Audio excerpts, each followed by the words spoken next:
let's get to the news. We're obviously going to get started with the Supreme Court decision. We're expecting Biden to also be live. He was supposed to be live 15 minutes ago to give remarks on the student debt ruling. But, you know, we got a statement from them so far. But let's get started with the Supreme Court striking down Biden's student loan forgiveness, which is fucking awful. This is a CBS News special report. I'm Nate Burleson. Breaking news out of the Supreme Court. The court just ruled that the Biden administration's student loan forgiveness plan is unconstitutional.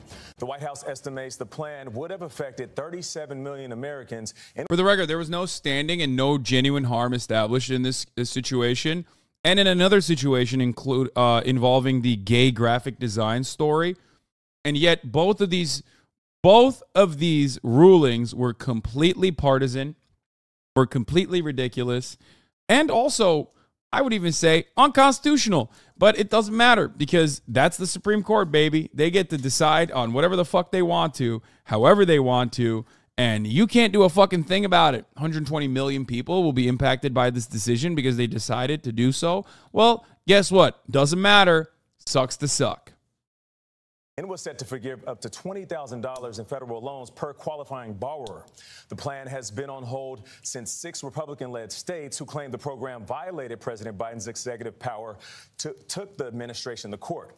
But the Biden administration argued the plan is permitted within the law and cited the HEROES Act, which allows the Secretary of Education to make changes related to student loans during national emergencies like the COVID pandemic. Chief Washington correspondent Major Garrett is outside the Supreme Court. Chief, good morning. Good morning, Nate, and welcome to the Supreme Court Plaza. As you said, in a 6-3 decision from the Supreme Court, writing on behalf of that majority, Chief Justice John Roberts addresses that question you raised right at the top, Nate. Did the HEROES Act, passed by Congress in 2003, give the Biden administration's Education Department the right to modify or amend that act to provide the student loan forgiveness? The court, through a 6-3 majority, says absolutely not. Let me read the main paragraph from the decision. Let me just explain something to you guys, okay? One thing that's, like, exceptional about this, it was expected, it was awful, but, you know, such is the nature of the United States Supreme Court, okay? But what is particularly frustrating to me, at least, as someone who is a politics watcher, politics enjoyer,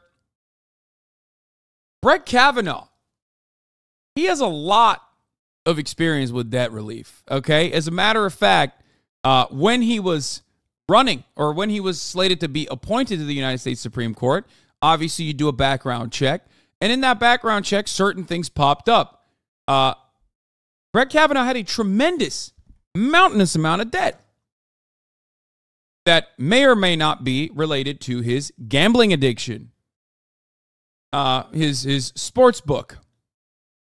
And that debt was wiped out suspiciously. Very odd. Very odd. And we also completely stopped talking about that. It kind of got lost in the sauce with the other stuff, the Me Too stuff that he was involved in.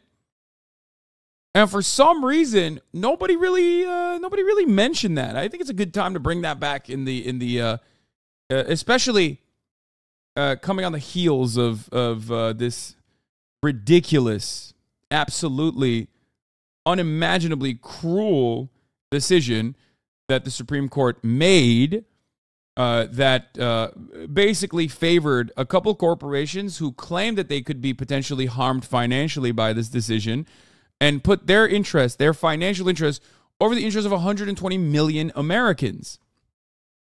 Okay? So yeah, I said somebody should ask how Brett Kavanaugh had his gambling debt forgiven.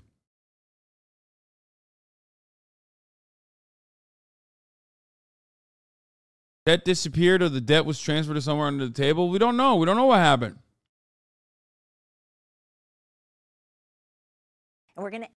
We'll cover it with David Dayen in a second. David Dayen went and talked to Amy Goodman on Democracy Now! But just think about that. Debate me, dude, please, God, please. I mean, that's like a famous gay Republican, I think, that wants to debate me on the issue, but I don't really care. Justice Roberts also said everyone talking shit is being toxic. Chief Justice Roberts calls out Democrats demonizing Supreme Court opinions they don't like. It has become a disturbing feature of some recent opinions to criticize decisions with which they disagree. That's interesting. So, you know, that's the situation. 43 million Americans who were promised relief by an elected president just got screwed over by an unelected group of justices, half of whom were appointed by a president who lost a popular vote and benefited from a stolen seat. Yep, it's totally fine. Nothing to see here, says Mehdi Hassan. Very wild. Very, very wild decision. Justice Alito accepted tens of thousands of dollars in lavish vacation gifts from a billionaire who lobbied to cancel student loan forgiveness. After the gifts, Alito voted to overturn. This SCOTUS' corruption undercuts its legitimacy by putting its rulings up for sale.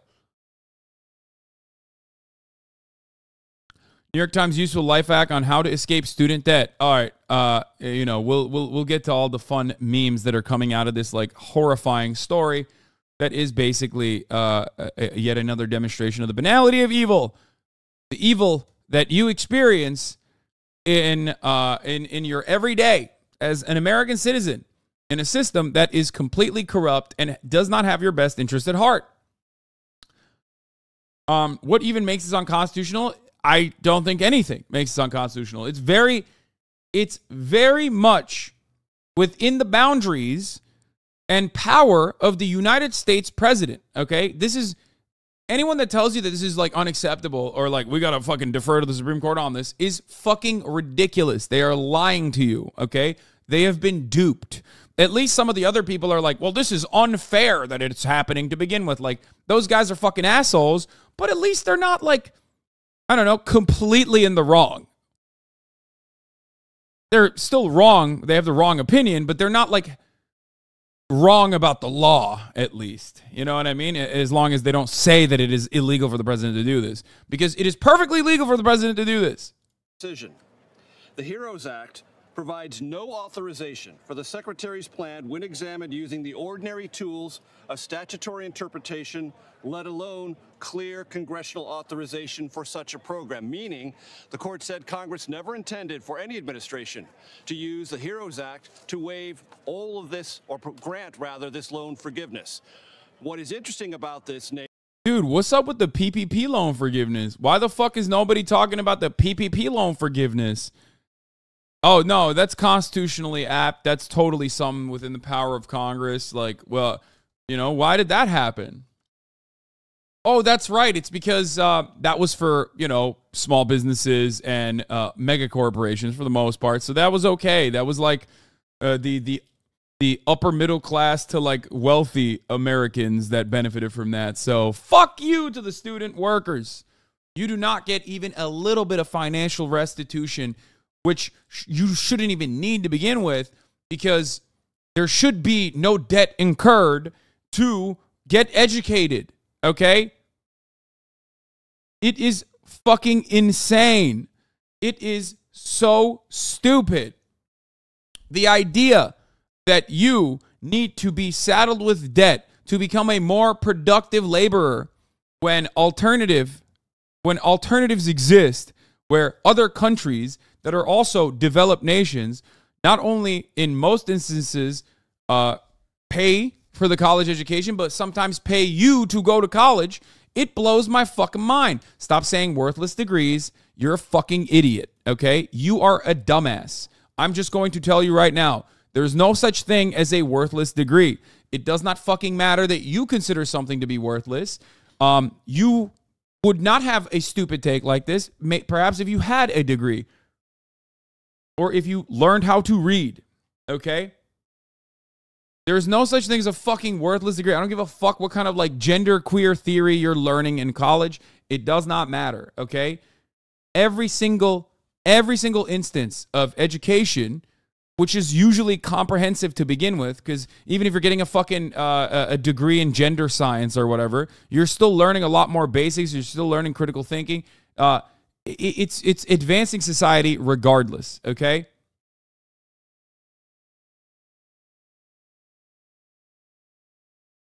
Fuck. Very frustrating.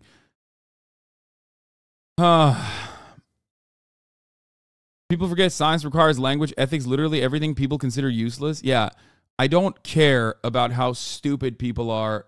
Self-serving much? Self-serving much in what respect?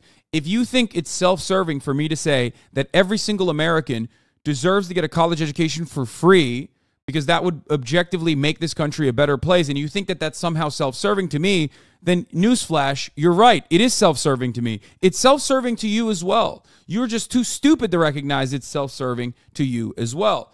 We would all be better off if everyone was able to get a free education, okay? That's it. The idea that this is like self-serving much, like you think that's an own, dude? Yeah, I want everyone to be educated so there are less dumb fucks like you, okay? How about that? You're right. Including you, by the way. The fact that college is as expensive as it is fucking ridiculous. Okay?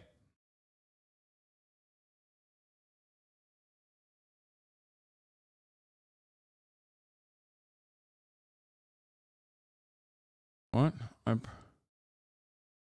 I personally doubt even if this passed Supreme Court, it wouldn't have improved Biden's approval rating and popularity. Both Biden and Trump just feel like cloudy candidates. You're absolutely wrong. Okay? You're absolutely wrong. $10,000 of debt being wiped out for millions of Americans? Are you crazy? That's such an easy thing. That is such an easy thing to message around, like the top of the hour ad break, which comes at the top of every hour when there's a 3-minute ad break. And if you no longer want to see those ads, all you need to do is subscribe. That's easy messaging. Okay? If you get gifted a sub, and you were lucky enough to receive one, then you also get to avoid the top of the hour ad breaks. But if you can't get gifted a sub, even though thousands will be gifted in the chat over the course of the past week, then you should buy one for $5 or for free with a Twitch Prime. Here's the 3-minute ad break now.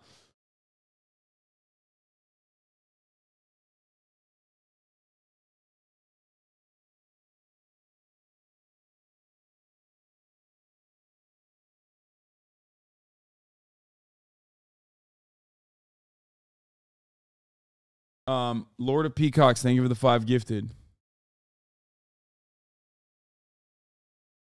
Oh, here's the other one, by the way. There was no standing. There was no fucking standing for the actual Arkansas and what was it, Wisconsin companies that brought this up the courts all the way to the Supreme Court. Like, they weren't even fucking financially impacted by this. There are 2 situations where in 2 major decisions today, the Supreme Court ruled on issues where there was no standing to begin with. Missouri. Oh, not Wisconsin. Missouri.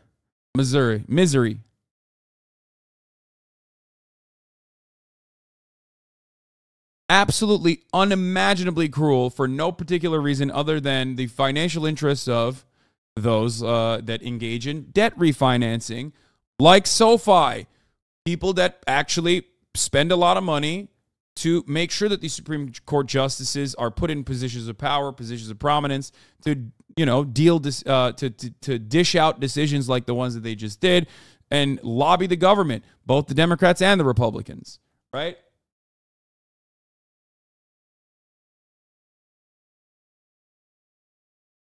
The company had another email that said they actually would be more damaged if the forgiveness was struck down because a lot of people won't pay and that cost them money to try to track them down, and it's a loss. It was literally Republican politicians acting at the behest of corporations that did not necessarily ask for it in this circumstance. It still certainly helps corporations, especially big ones like SoFi, but like they literally moved on their own pretty much.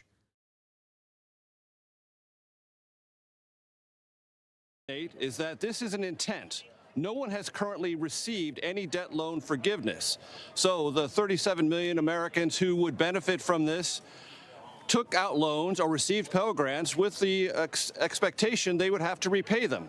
That expectation that will now be realized yet again. There will be no forgiveness of this debt, even though the Biden administration argued strenuously before the court it had the right under the HEROES Act to do so, reading that law specifically, and the court said directly, it said it found no authorization for a debt forgiveness of this side. The financial implications of it, Nate, $400 billion, the estimated cost of this debt loan forgiveness, and about 16 million Americans would have qualified almost immediately to have their debt forgiven, at least in part or total. That will not happen, and the court has so ruled. Nate, back to you. Major Garrett, we'll check back in with you on another Supreme Court ruling in just a bit. Thank you. Joining us now, CBS News legal contributor Jessica Levinson. Did any of the plaintiffs have the legal standing to bring this suit? In one case, the plaintiffs were 6 GOP-led states. In another, the plaintiffs were 2 student loan borrowers. Yes, and that's how we got to the opinion that Major just described. If nobody had standing, then the student loan forgiveness program would have remained because nobody would have been able to challenge it. Well, the court said today. Bro, this dog is crazy right now. Look at this. She won't get up. She's so fucking tired. It's nuts. Come on, Kaya. You lazy ass. Is at least Missouri, through a public corporation named MOHELA that it created to oversee the student loans, at least Missouri had standing. The court said, we don't have to look at the other states, and they proceeded to look at the merits. Exactly as Major said, they're looking at this 2003 statute, the HEROES Act, and they're looking at 2 very specific words, waiver and modification, and they're trying to figure out if this big student loan forgiveness program falls within either one of those words. And the court said today in a 6-3 decision by the chief, no, this is a big program. You need specific authorization from Congress. You can't try and shoehorn it into waiver or modification in the HEROES Act. Jessica, thank you. Let's bring in Christina Ruffini at the White House. Christina, what's the reaction from the Biden administration? Well, Nate, the administration was clearly prepared for this eventuality, and although sources at the White House say they strongly disagree with this opinion, the president, they say, will have more to say on this today. But just moments after that opinion came across, we received this statement. It says the president will make clear later today he's not done fighting yet and will announce new actions to protect student loan borrowers. It also says we'll be making it crystal clear to borrowers and their families that Republicans are responsible for denying them the relief that President Biden has been fighting to get them. And that last paragraph really goes to the crux of this. Look, President Biden said in November this was a campaign issue for him. He said he was going to do it. He did it. Nobody should have been surprised by that. And yet there was opposition from Republicans almost immediately to try to overturn that. And we saw that was successful today in the court. Look, the other issue here is one of the biggest borrowers, the biggest holders of student debt are black women. And black women voted overwhelmingly for President Biden. This was one of the things he wanted to do for his constituents, for these people who helped get him in office. So as we heard from the White House, the fight isn't over yet. But as we've seen with this administration, with a split Congress and with a conservative court, it is increasingly difficult for the Biden administration to take executive actions to try to make policy when it keeps getting bounced back by the guys in that big building a little bit down the road.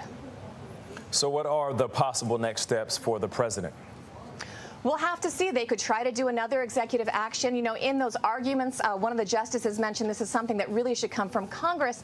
But with a divided House and Senate, that seems unlikely. So it's unclear what recourses the White House will really have. But I guess we'll have to hear what the president says later this afternoon.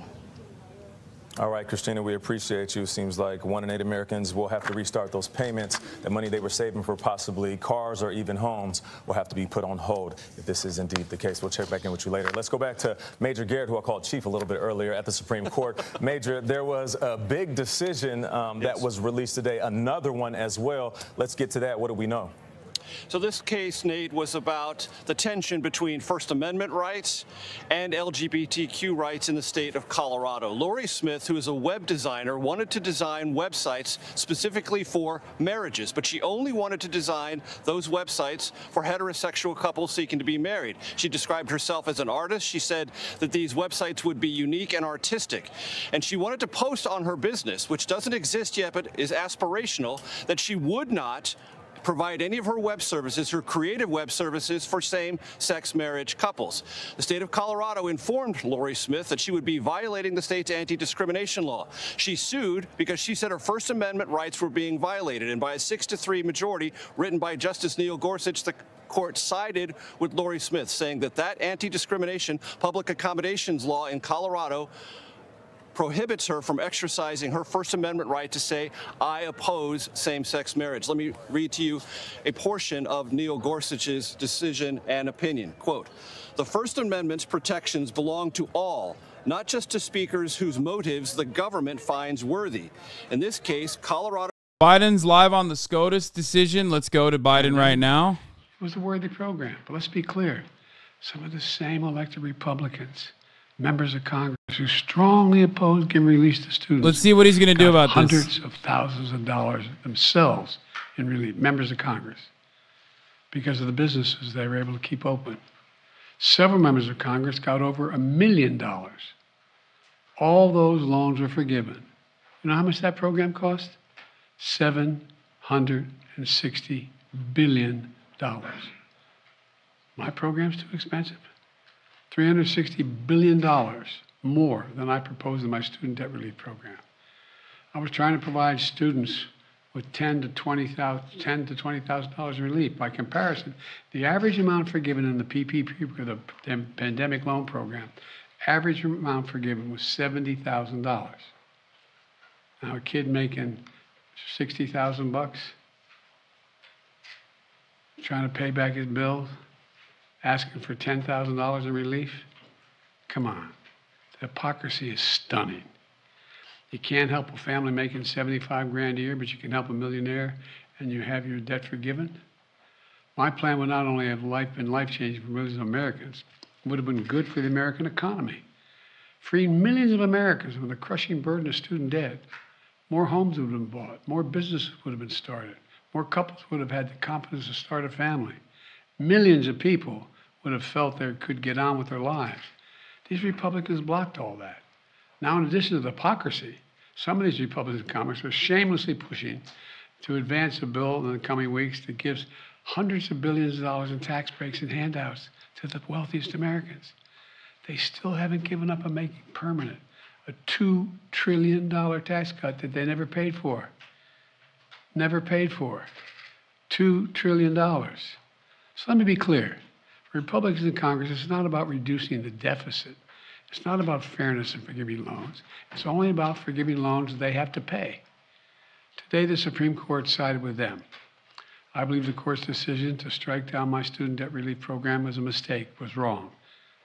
I'm not going to stop fighting to deliver borrowers what they need, particularly those at the bottom end of the economic scale. So we need to find a new way, and we're moving as fast as we can. First, I'm announcing today a new path consistent with today's ruling to provide student debt relief to as many borrowers as possible, as quickly as possible. We will ground this new approach in a different law than my original plan, the so-called Higher Education Act. That will allow Secretary Cardona, who's with me today, to compromise, waive, or release loans under certain circumstances. This new path is legally sound. It's going to take longer, but in my view, it's the best path that remains to providing for as many borrowers as possible with debt relief. I've directed my team to move as quickly as possible under the law. Just moments ago, Secretary Cardona took the first step to initiate that new approach. We're not going to waste any time on this. We're getting moving on it. It's going to take longer, but we're getting at it right away. Second, we know what many borrowers will need to make their hard choices, which their budgets are being strained now when they start to repay their monthly loan payments this fall. You know, we know that figuring out how to pay these added expenses can take time for borrowers, and they might miss payments at the front end as they get back into repayment. Normally, this could lead borrowers to fall into delinquency and default. But without their it will hurt their financial security, and that's not good for them or the economy. That's why we're creating a temporary 12-month, what we're calling on-ramp repayment program. Now, this is not the same as a student loan pause. It's been in effect for the past 3 years. Monthly payments will be due. Bills will not go out, and interest will be accruing. And during this period, if you can pay your monthly bills, you should. But if you cannot, if you miss payments, this on-ramp will temporarily remove the threat of default or having your credit harmed, which can hurt borrowers for years to come. because the Department of Education won't refer borrowers. And the reason why that will work, they won't refer borrowers who miss payments to credit agencies for 12 months to give them a chance to get back up and running. Let me close with this. Our Republican officials say student loan relief is a giveaway to the privileged. You hear that loud now, the privileged. I love their concern for the privileged. But I know who student loan borrowers are in this country. So do all you. The couple putting off having a child until they can find their way to deal with their debt. That's who they are. They're young putting off buying their first home so they can get out from under student loans. Hope on the horizon, thanks to relief that I planned last year. Today's court decision snatches it away from them. I get it. I get it. I hear this. And I'm concerned about it. But today's decision has closed one path. Now we're going to pursue another. I'm never going to stop fighting for you. We'll use every tool at our disposal to get you the student debt relief you need and reach your dreams. It's good for the economy. It's good for the country. It's going to be good for you. Thank you very, very much for listening. We're going to get this done, God willing. Thank you. Mr. President, why did you give millions of borrowers false hope? You've doubted your own authority here in the past. I didn't give any false hope. The question was whether or not I would do even more than was requested. What I did, I thought was appropriate and was able to be done and would get done. I didn't give borrowers false hope, but the Republicans snatched away the hope that they were given, and it's real hope. Thank you. Mr. President, will you cancel student debt? Your authority. Did you overstep your authority? I think the court misinterpreted the Constitution. Mr. President, do you admit failure in Afghanistan? Mistakes. There was a report on Afghanistan withdrawal saying there was failure, mistakes. Do you admit there was mistakes during the withdrawal and before? No, all the evidence is coming back. All right, we'll go to CNN to see what they're saying about this after, to hear what the mouthpieces are saying. I get it. What the fuck? I don't give a shit about the Afghanistan thing. And I'm concerned about it. But today's decision has closed one path. Now we're going to pursue another. I'm never going to stop fighting for you. We'll use every tool at our disposal. Motherfucker got stun locked like he's me. And reach your dreams. It's good for the economy. It's good for the country. It's going to be good for you. Thank you very, very much for listening. We're going to get this done, God willing. Thank you. Mr. President, why did you give millions of borrowers false hope? You've doubted your own authority here in the past. I didn't give any false hope. The question was whether or not I would do even more than was requested. What I did, I thought was appropriate and was able to be done and would get done. I didn't give borrowers false hope, but the Republicans snatched away the hope that they were given, and it's real hope. Thank you. Mr. President, will you cancel student debt? Your authority. Did you overstep your authority? I think the court misinterpreted the Constitution. Mr. President, do you admit failure in Afghanistan? Mistakes. There was a report on Afghanistan withdrawal saying there was failure, mistakes. Do you admit there was mistakes during the withdrawal and before? No, all the evidence is coming back there. Remember what I said about Afghanistan? I said Al-Qaeda would not be there. I said it wouldn't be there. I said we'd get help from the Taliban. What's happening now? What's going on? Read your press. I was right. Thanks. Bro, he's like gray name reporter. He got stun locked. He came back for more. I think he's on that good crank.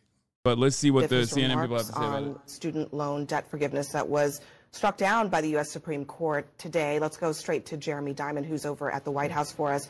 So, Jeremy, the purpose for President Biden coming out this afternoon was to show the way forward on student loans now that this has happened. What was your big takeaway? Yeah, I think the headline here is that the president is not giving up on student loan forgiveness, and he is saying at the end of his remarks, he said, one path closed, and now we are pursuing another one. And that other path, the president says, is based on the Higher Education Act of 1965. He says that this is a process that will take longer, but one that the Secretary of Education, Miguel Cardona, has now initiated today to try and release loans, the president said, under certain circumstances. It's not clear exactly what that mechanism is or what those circumstances will be, but the president's message here is to say that we are going to try and find another way to forgive student debt and make good, of course, Abby, crucially, on a key campaign promise that he made in 2020. Now, the president opened his remarks by talking about the anger and disappointment that many Americans are feeling today. 26 million Americans had applied for this program. The president said that as many as 40 million Americans would have been eligible to benefit from some of this student debt relief. And the president's primary purpose here, beyond laying out how he would act, was to try and harness some of that anger and disappointment and direct it at Republicans. You heard the president say there that he was trying to extend a lifeline to many Americans, something that would have not only benefited the financial situation of individual Americans, but stimulated the economy by freeing millions of Americans from some of that student debt burden and allow them to go out and buy homes, for example, and stimulate and grow the economy. And the president here is saying that it was Republicans, he said, Republicans who, quote, stepped in and snatched from the hands of Americans billions of dollars in student debt relief. And so there is obviously a political strategy at work here as well, Abby, as you know, because the president made this essential campaign promise. He tried to make good on it. But you also heard that question at the end. Did you give Americans false hope by pursuing this action under an authority that the Supreme Court has now ruled that the president did not have? The president there very firmly saying, I didn't give any false hope. And he said it was Republicans who snatched away very real hope that he was trying to give the public. What is this? I may be stupid, but why should a student be forgiven for student loans? Like, you knew what you were getting into, so why you should get off paying it back? Now I get the interest a bit problem, but at least pay back what you borrowed. I think ultimately the way what I believe in this situation is that college should be free. And the idea that like you have to take a loan out to go to college is already a ridiculous one. So any kind of effort that eases even a margin of that burden on the population that went to college is a good one. I am someone who not only paid his own student loans because I was very fortunate, but paid off my brother's student loans as well. And obviously not many are as fortunate. So I look at that situation and I go, it's great that the government is actually taking action on this. It should not even exist to begin with. The student loan debt relief should not have to exist because student loan debt relief should not even be a thing. Student loans should not be a thing because college education should be either tremendously affordable or just completely free like it is in many other countries, right? It's that simple. It's not more complicated than that because this is not a loan that people are taking on to buy a car, which, by the way, in many instances, would be subsidized by the government in the form of not even needing a fucking car because you would have adequate public transit as a completely viable alternative, right? But in America, everything is so decentralized and left up to the individual because this hyper-libertarian, hyper-individualist, American exceptionalist mentality has rotted everyone to the fucking core that they think like, oh no, like everything's up to me. I'm going to do it on my own. I'm going to do everything on my own. Meanwhile, the real reason why such mentality exists in America is so that massive corporations can continue benefiting from shafting you. Because they are the ones who provide the alternative, and they're the ones who usually can get away with, they can get away with getting you to pay for it because you have no other alternative. I have not talked about the French riots yet. Please stop asking me about the French riots right now. This is the most important news story of the day. I have just started covering the news. I will get to the French riots inevitably, but before I get to the French riots, I have to talk about the student loan debt relief and the other decisions that came down in the past 2 days. Okay, you knew what you were getting yourself into, brother. Get a job with even a slight living wage. You have to have a college degree unless you're like skilled in a trade, which obviously is not realistic for the majority of the U.S. population. It's required. What choice do we have? Fuck yourself. I mean, I can get away with not being as aggro in this situation, but the reality is that even countries, developing nations that do not have as much wealth and have the finances can offer a free alternative. in the form of higher education, a public institution that you can go to. Okay? In some countries, they quite literally pay you to go to college because college is a good thing.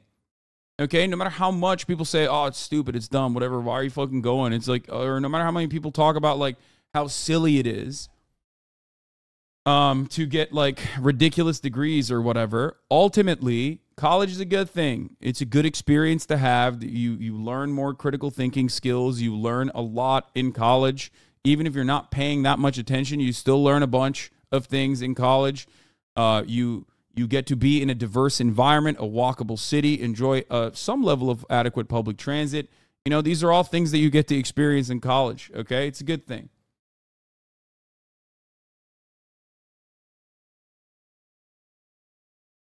I never got a degree, but went for a year, and I have a corporate job that requires a degree. There's always a way. I know, but what you're describing is like an alternative, right? Which you don't need to if there is actually free college, right? You don't need to like engage in this kind of thing, or you can if you want to. But ultimately, people should have the option. That's my mentality. Okay.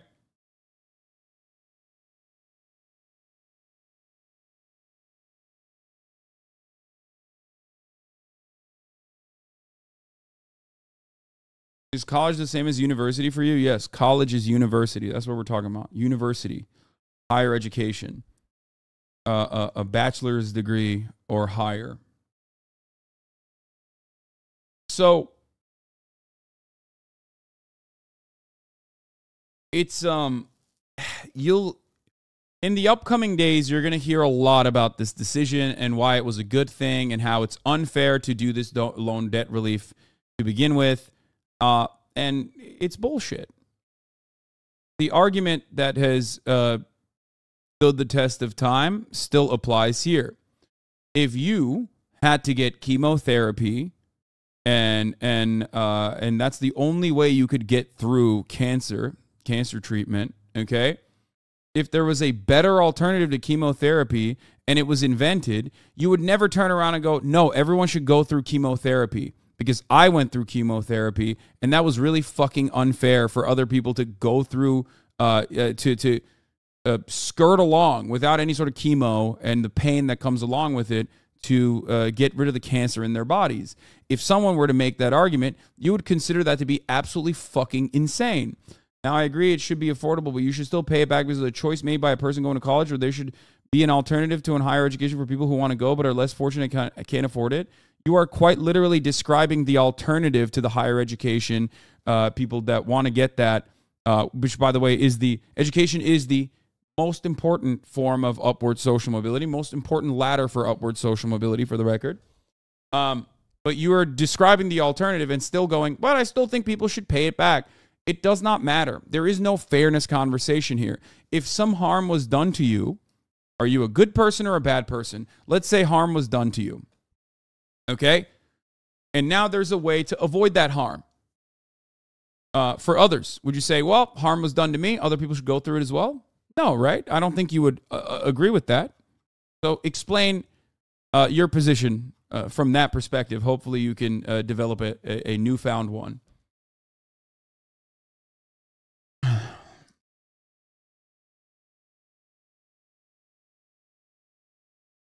My anecdotal outlier has provided me with a barely survivable living situation, so why should anyone be provided with an alternative? Yeah.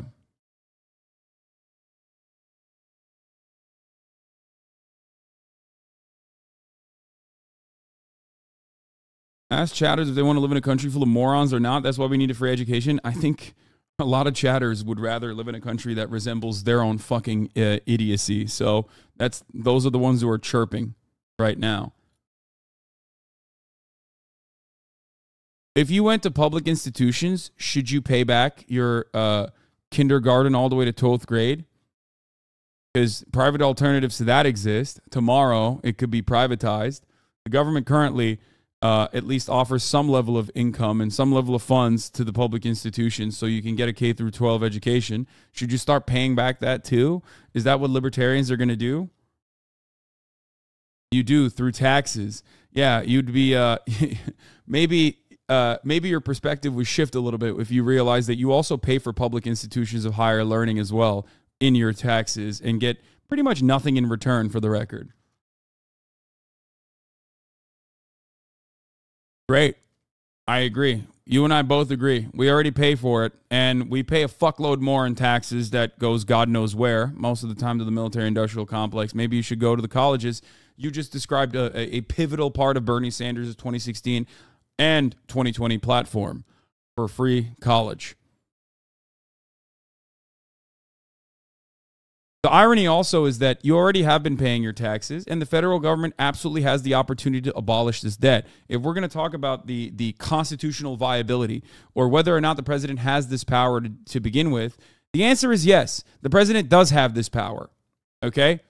That's the other side of the story. The president absolutely has the power to abolish student loan debt. It's literally debt that the government technically paid for already. Okay?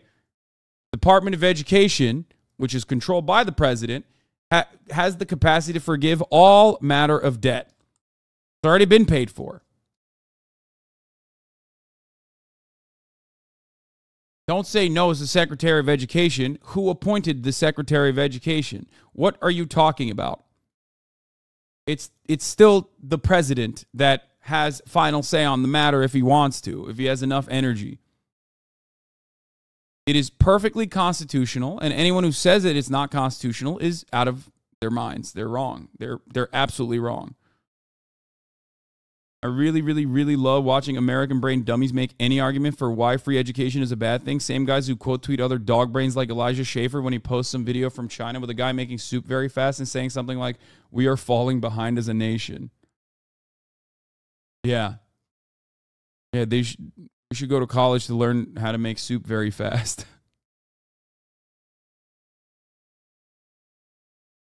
So, before we continue with the CNN panelists, let's get to our friend of the show, David Dayen, describe the student loan forgiveness plan that was ended. End today's show. And why it was a ridiculous court case to begin with. The Supreme Court is issuing today.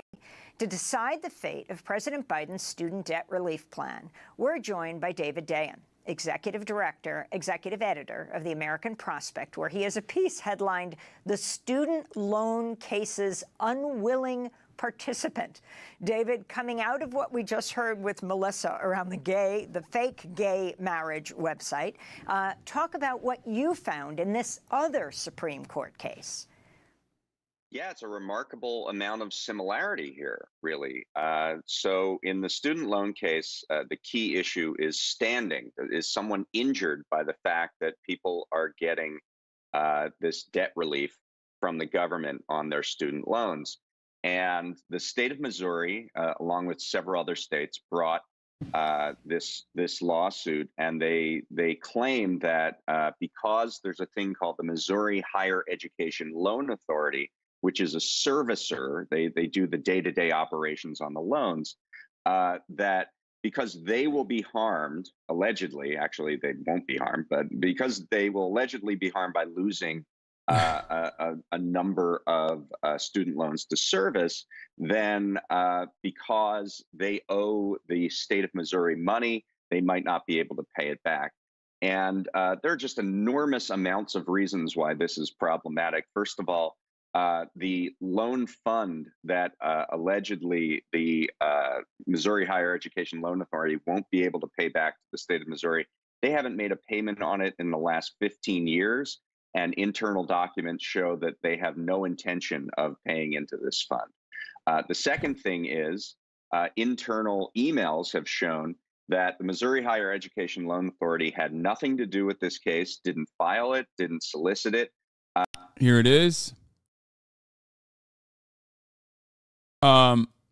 Internal emails from MOHELA show that even MOHELA says a lawsuit in front of SCOTUS to kill student debt cancellation should be dismissed for lack of standing, and that MOHELA isn't harmed by this cancellation. Here are the internal emails. I saw that already yesterday. MOHELA isn't technically a part of the lawsuit. The Missouri Attorney General is suing on their behalf. However, it's all about the FFEL stuff, and since they changed the rules, that lawsuit should be ruled as lacking standing. For those of you who don't know what this means, it means that there's no genuine harm in this situation, okay? Because normally, for you to be able to sue someone, you have to prove that this person is harming you in some way, okay? In a financial way, emotional way, whatever, right? No harm, no foul. Technically, the institutions that are being brought up in this regard are being used as a political pawn by Republican-appointed freaks.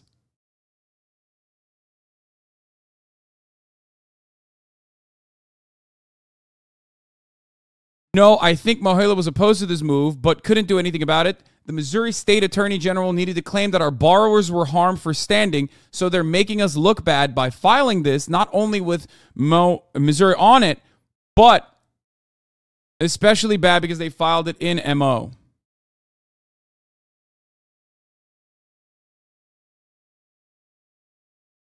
There was another one out of Arkansas as well.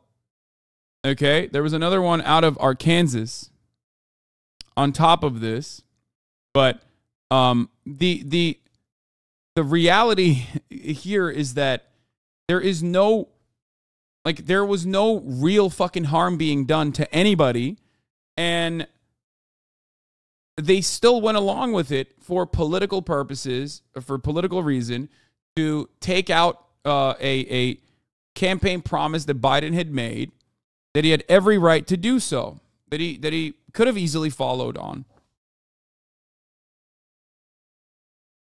Are you going to cover how they used Nancy Pelosi to prove the case against Biden? There is no proof against Biden, for the record. There is no proof against Biden in this situation. Nancy Pelosi, who is backed by big donors that also are in debt refinancing, in the debt refinancing business, doesn't prove anything.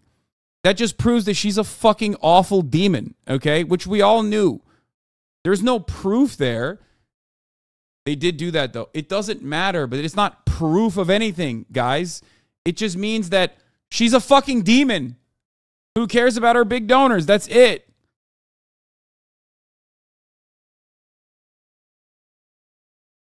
Yeah. Anyway, we're not going to get into the fucking Missouri Attorney General and his own, personal experiences. Let's keep talking about the situation.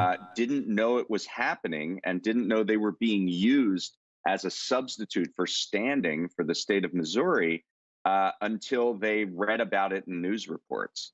And there are internal emails between employees of MOHELA saying, we were opposed to this move, but we couldn't do anything about it. The Missouri State Attorney General needed to claim that our borrowers were harmed so that they could have standing in the case. So, a real similarity of, we talk about the Supreme Court's corruption in terms of, going on junkets and things like this.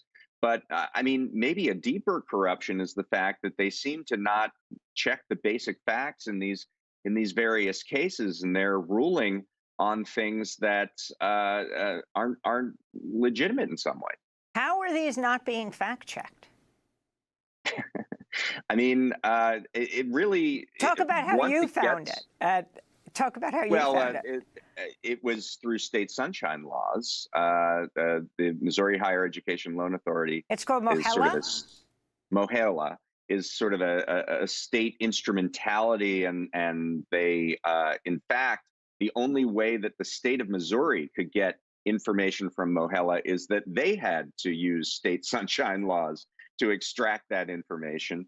And so advocates at the Student Borrower Protection Center did the same thing, looking up whether they were talking about this case, and they found this tranche of emails that shows that they had nothing to do about it. And in one case, one employee asks, are we involved in this case? Are we the bad guys? Is the direct quote that the MOHELA employee makes. So yeah, I mean, it's a situation where by the time it gets to the Supreme Court, they sort of assume facts, as Melissa said, they assume the facts as legitimate. But in this case, if the court in fact rules to deny 43 million borrowers reductions in their loan balances, they'll be doing it based on a standing argument on behalf of a plaintiff that was a complete unwilling participant in this case. And if the court does rule that way, can President Biden still cancel student debt?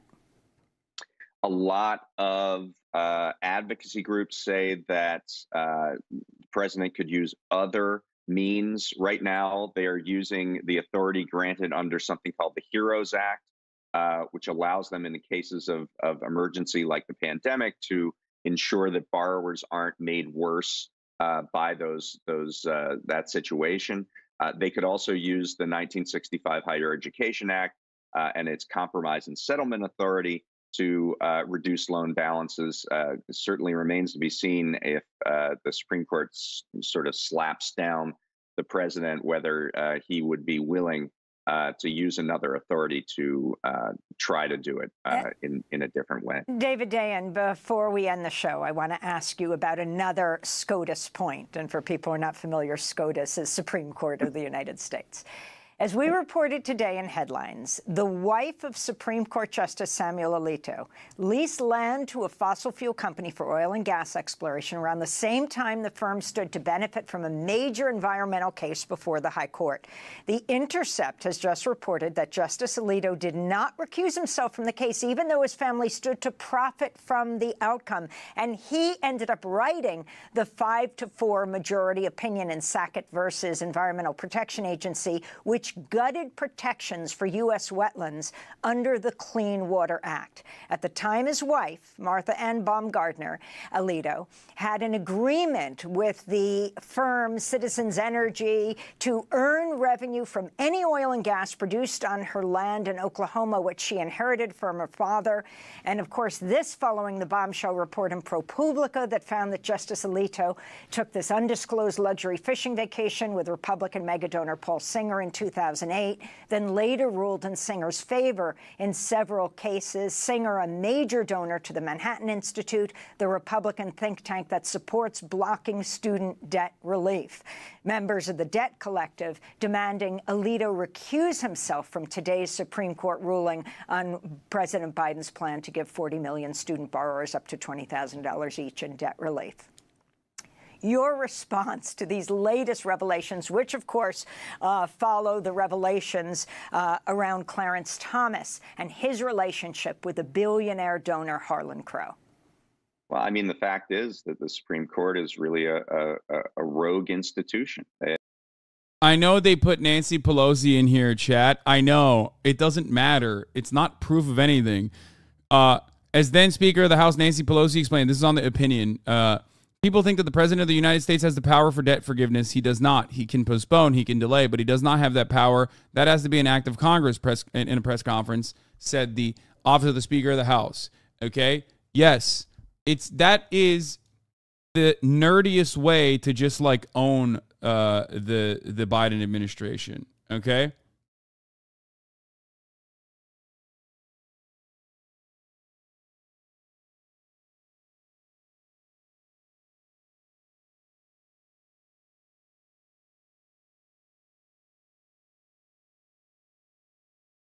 If Nancy Pelosi said this, well, I guess we can't fucking do it then. I guess it has to be true. It's not true. There are numerous different ways that Biden could eradicate this student loan debt, okay, that has been incurred by the Department of Education. And we shit on Nancy Pelosi back then.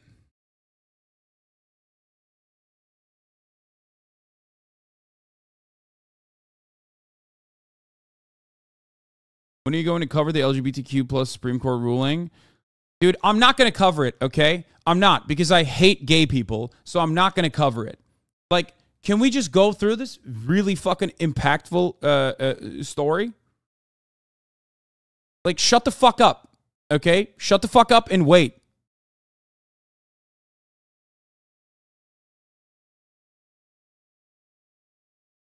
There you go. Another fucking clip out of context that, like, kick streamers can utilize and put the fucking LSF and be like, wow, it's really fucked up that this F word hates gay people by people who literally say horrifying shit on a daily fucking basis professionally. So they can, like, you know, do their pearl clutching.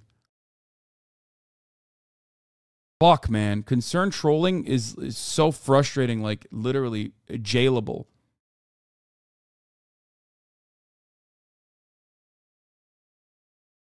Then don't say shit, man. Shut the fuck up. Suck my cock, dude. Every goddamn day, it's like a new fucking thing by people who I know are just pure evil, you know? And then all these dummies that go along with it. It's just so frustrating, okay?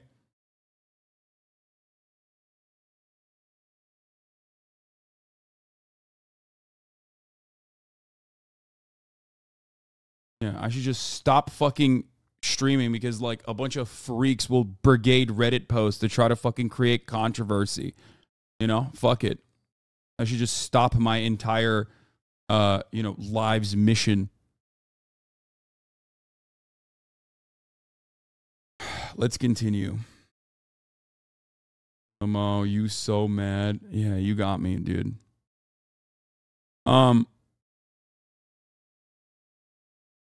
Let's continue. Where the fuck were we? It's an example of self-regulation. Justices decide on their own whether or not to recuse. The documents that they file, while journalists can scrutinize those documents and maybe find other cases where they didn't disclose certain gifts or other personal financial windfalls.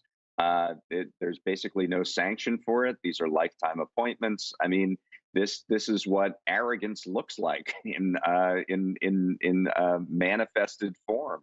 And there's nothing much that the public can do about it except bring pressure to bear. And I think that some of the rulings that we've seen this year, which have been a little more moderate, could be a result of the legitimacy crisis sort of at the heart of the Supreme Court. And it's good that journalists and other people are paying more attention to this circumstance, but it's really frustrating. Well, of course, we'll continue to follow all of these issues.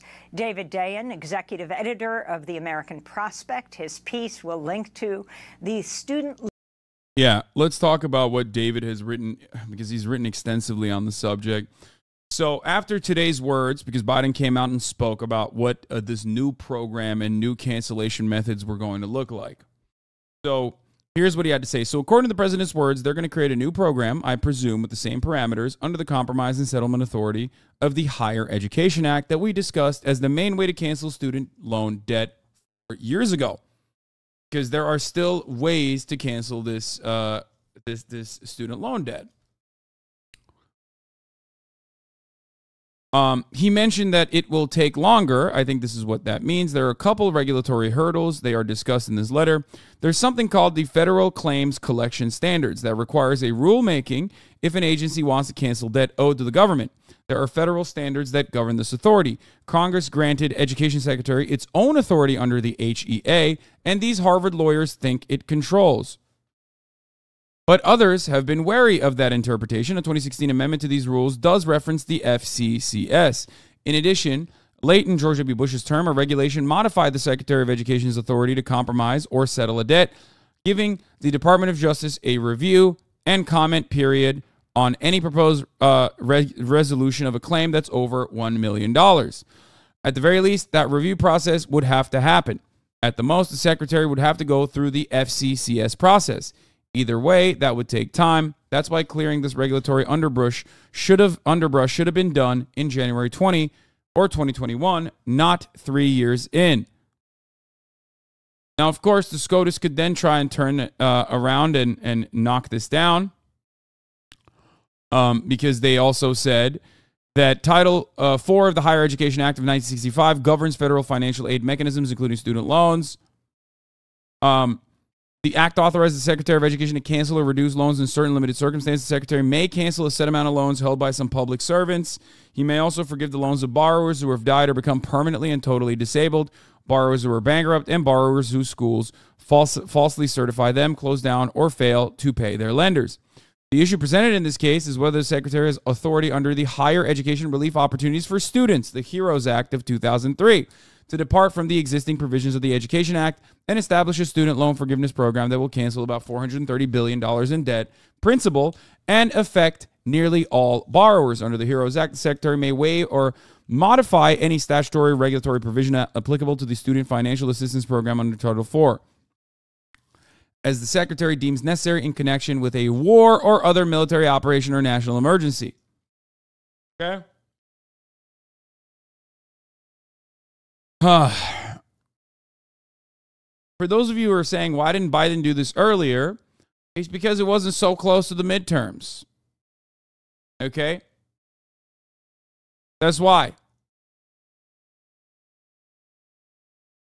They like to trickle some of the more popular and easily doable forms of some of the easily doable campaign promises later in the race, so that the midterms pass already. I'm talking about why they didn't do it immediately when they had the majority as well. So they had like some kind of additional support from Congress that you could maybe tack on to a budget reconciliation or something.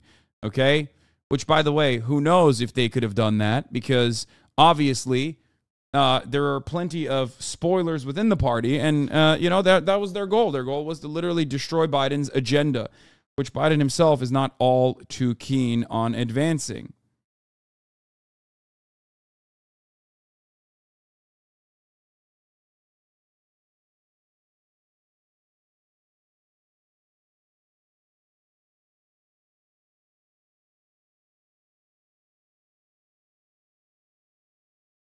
Can anyone get rid of these corrupt justices? No. As you have seen, ProPublica has done endless amounts of coverage on how corrupt the institution is and how corrupt these individual justices are over and over again. Every other week, there's like a new article that comes out where it's like a billionaire literally sucked the penis of Chief Justice. And then, they brought a case that directly related to the billionaire to the Supreme Court, and it's totally fine. And then they come out and they're like, well, I didn't know I couldn't get my dick sucked off by a billionaire. Sorry, I thought this was America. And then it's fine. Okay?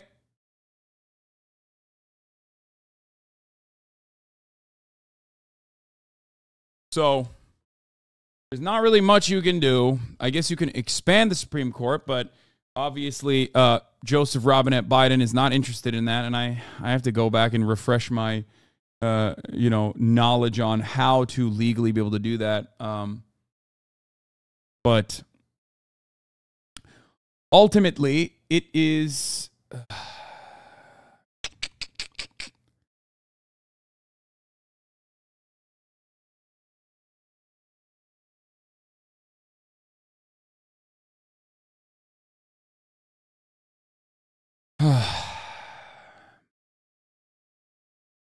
It seems hopeless. Okay, that's it. It's just I don't know what else to say, because I don't think Biden is interested in making these changes. I mean, there might be some way to overcome these institutional hurdles. There's always a way to overcome institutional hurdles. You could just like do whatever you fucking want to do, but there's not really much you can do without serious organizing, without an actual worker-backed backbone. Okay, very difficult to make any kind of momentum stick. And if you're thinking like, oh, burn this shit down, one, you do not have the organizational capacity. Two, you do not have any genuine momentum behind it. And three, look to what happened in the aftermath of the Black Lives Matter protests, in the immediate aftermath of George Floyd's execution. There were continued protests for almost a fucking year. Okay, it was a perfect moment, because it came at the heels of like being locked inside for an extended period of time. People wanted to spill out as best as they could, and yet no such systemic institutional changes came as a consequence of that. So even when you like quote unquote burn shit down, it still doesn't matter. Because the only way you can genuinely enact change is if you have leverage. Okay? Revolt, unfortunately, is not leverage. Leverage only comes when you can strike at the core of capital. How do you strike at the core of capital? Through continued state protests, through strikes, through labor action. And as it stands, we do not have enough organizational momentum. Okay?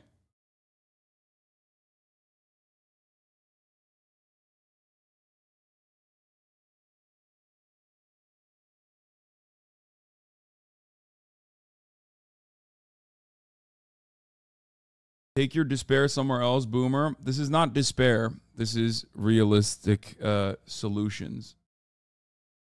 Feels like you need a billionaire backing on the left side right now to actually do something. That's not going to happen either, I don't think.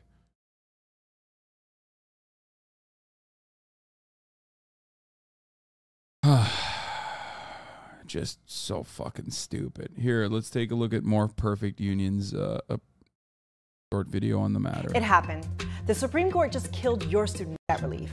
But don't let anyone tell you this is the end of the story. The Biden administration still has the legal authority to cancel student debt because Congress already authorized it. Let me explain. President Biden's first attempt to cancel student debt, the one the Supreme Court just struck down, was based on a law called the HEROES Act of... They had JFK in the 60s. We had Trump during George Floyd. That's interesting. Who came after George Floyd? Oh, yeah, that's right. Joseph Robinette Biden. What kind of changes were made to policing in this country when Biden became president?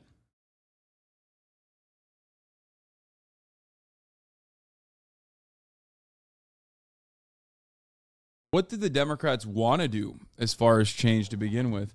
Oh, surely they didn't just run on the same fucking crime wave narrative all over the goddamn nation, right? I mean, certainly not, right? Oh, yeah, that's right. That is what they ran on. More funding to cops. Crime wave is out of control. We need to suck and fuck our police force. We need to get down on our knees and fucking demand that they do their job and beg them to do their job. And that those who are hurting the feelings of the police force in this country are actually the evil ones that are responsible for this supposed crime wave happening everywhere.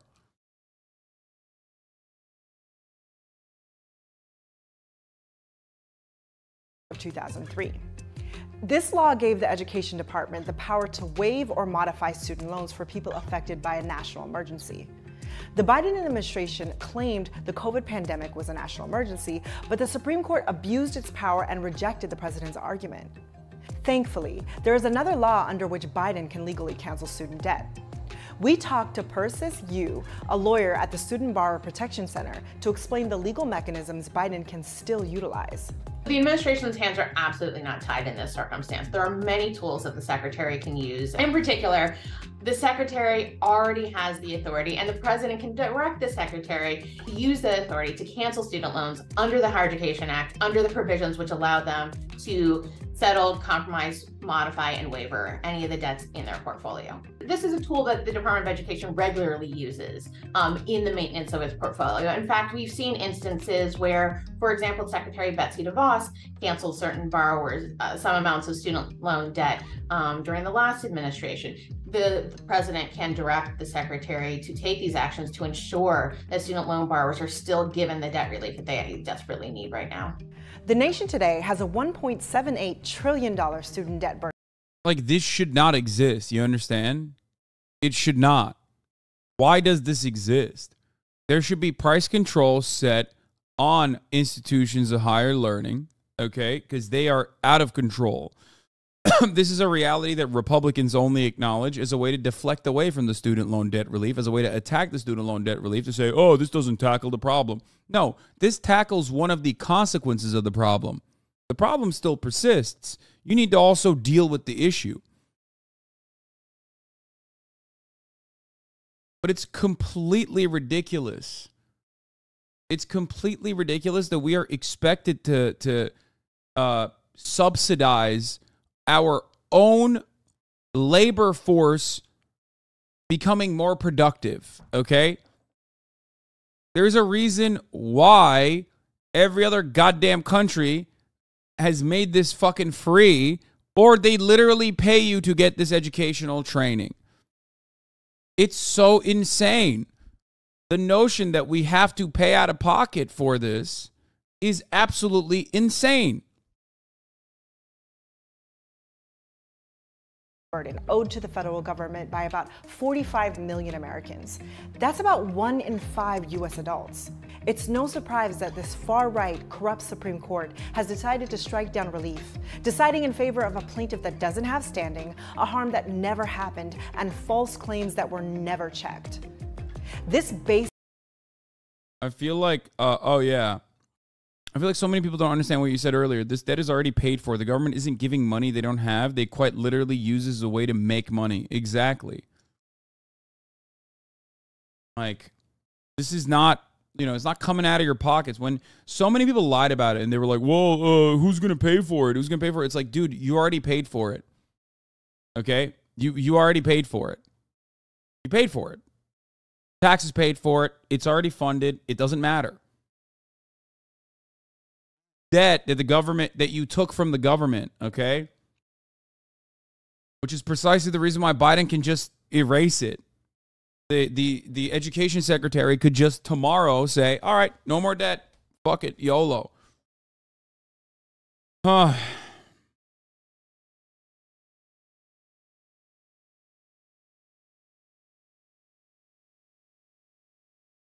Baseless decision creates disastrous new legal precedents while striking down a completely legal policy that millions of people have planned their futures around. Free college for everyone is incompatible with everyone being able to go to college. In lots of countries with fewer basically free college education, a college education is a limited resource only available to those who meet higher requirements than the average American student who is able to attend college from a German. Yeah, you're not right about that at all. You're not even remotely correct. What are you saying?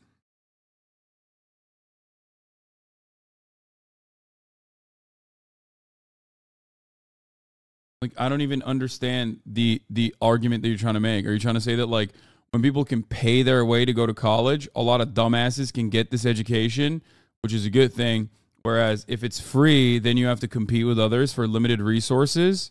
Is that the argument you're trying to make? Because that's not a very good argument.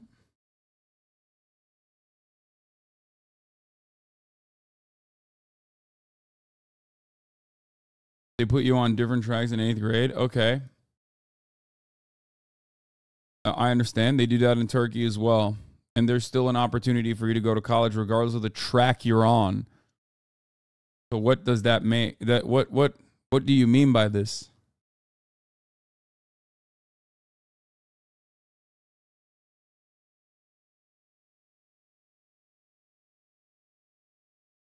So stays decided that age more or less if you're on path to college? It's not, it doesn't matter.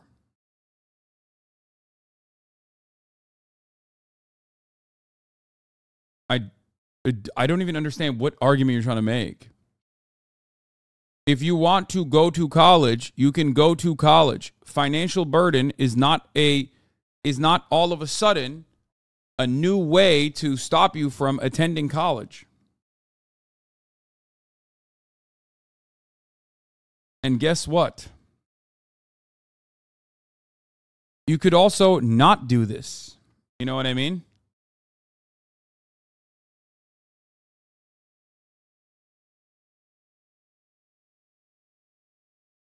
I'm German too. This guy's full of shit. There have never been more university students than now in Germany. It's a shit argument. Getting into uni in Germany is also way easier than the US. For most subjects, you can just apply and instantly get in. I pay 67 euros for a semester, by the way. Yeah. That's probably why you have more money to spend on the top of the hour to avoid the 3-minute ad break by subscribing. Okay? Because at the top of the hour, there's a 3-minute ad break. If you no longer want to see those ads, all you need to do is subscribe, which you can do for $5 or for free with a Twitch Prime by connecting your Amazon Prime account. Maybe this guy, Gregor Gussie, should go to a college and learn that so he can also get gifted a sub or potentially subscribe himself. Cracky McWestside, thank you for the 5 get the subs, allowing 5 people to no longer see the ads at the top of the hour. Here is the 3-minute ad break now.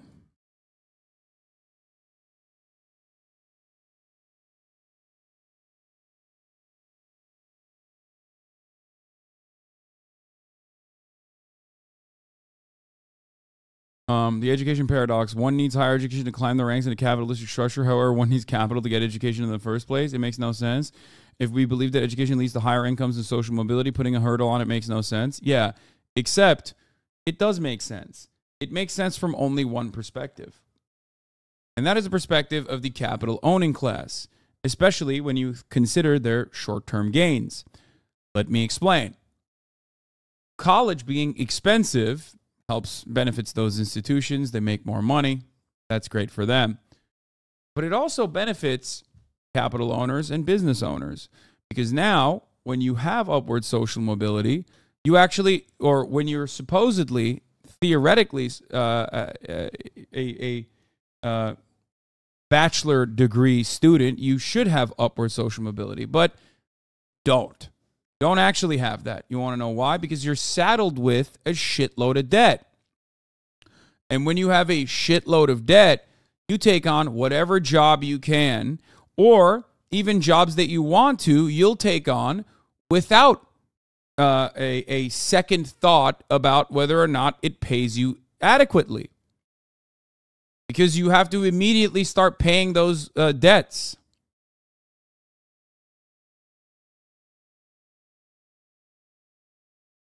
And even when you do that, even when you get a job, you have to maintain that job for not one but two reasons now. One, because that job is the only way that you have health care, right? You have insurance, employment-based insurance in this country. So you can't really decide to leave your job because then you're kicked out of coverage, and that's fucking terrifying. And also on top of that, you have loans to pay off. That's it. That's what this system, that's who the system benefits. Law tip, when a Republican president talks about cutting taxes, do we ever hear from motherfuckers who paid taxes in the past saying that it's not fair to people who already paid those taxes? Well, no, because those people are paying less taxes now in the future, and they like that.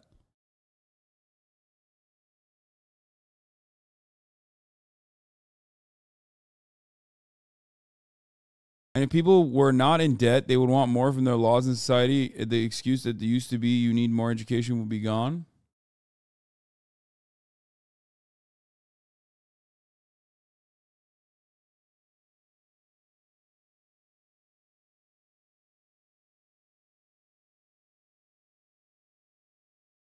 Student loan debt took me down an entirely different career path than what my 4-year degree was for, because I needed to pay them back and jobs in my field were not readily available. Yes, that is the goal. It is the design. That is by design, okay? That's the intent behind these kinds of actions that make no sense in the long term, because you're like, well, in the long term, it seems like you're putting financial hurdles upon having a better educated populace, having a better educated workforce, having a more productive labor force. Isn't that bad? Well, not that bad from the short-term perspective.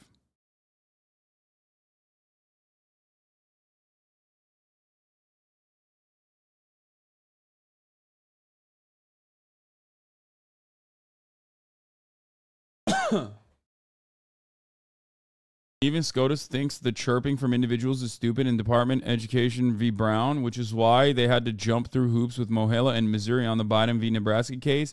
Respondents lack Article 3 standing to assert a procedural challenge to the student loan debt forgiveness plan adopted by the Secretary of Education pursuant to Higher Education Relief Opportunities for Students Act, HEROES Act. Yes, we covered this in the beginning.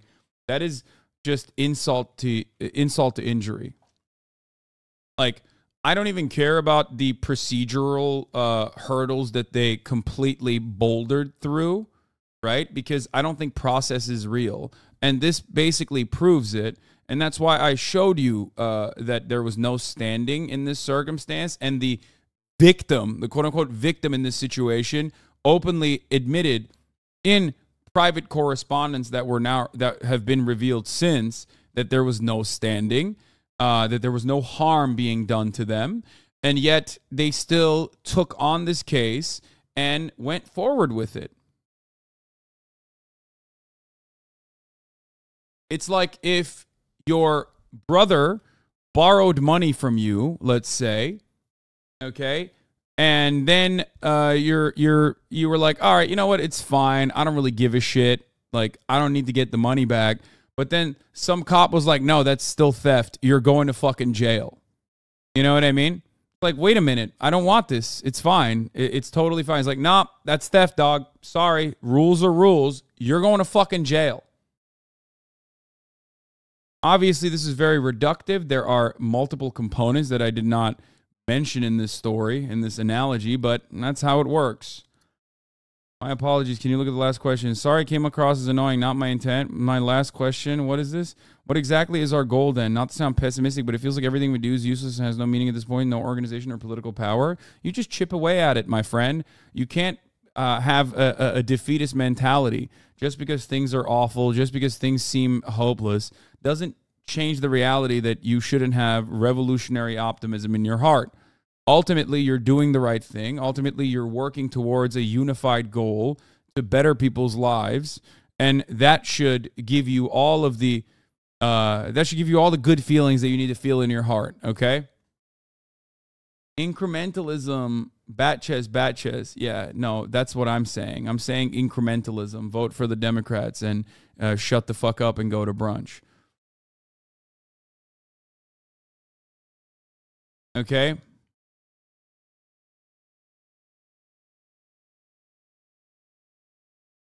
The reality is, as pessimistic as I am, and, you know, being a fucking leftist, I am very used to taking L's. There's not really much you can do about it when all the cards in the deck are stacked against you, placed there by people with so much institutional power who literally designed the deck of cards to churn out results that favor them.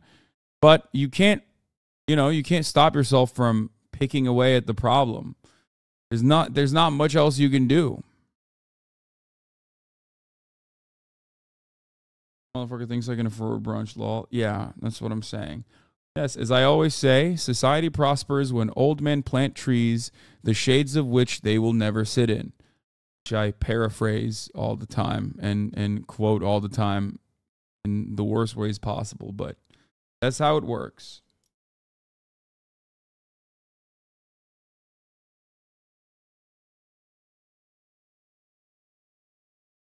And for all the and for the record, for all of the people that say what would the French do in this case? What would the French do in this case? They would burn the streets down. It's like, what have the French done in and they have a much better they have a much longer history of just like violent revolt. What has the French government done in response to the on the ground retaliation?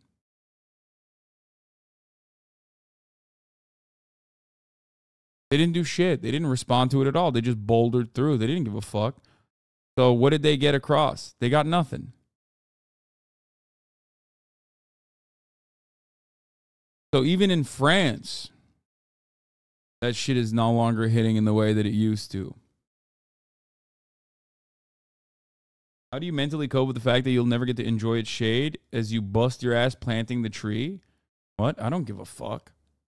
My conscience is clear. I feel good. That's my selfish desire.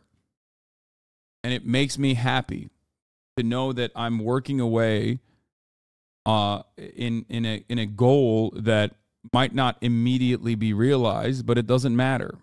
I'm doing the right thing. That's how I feel.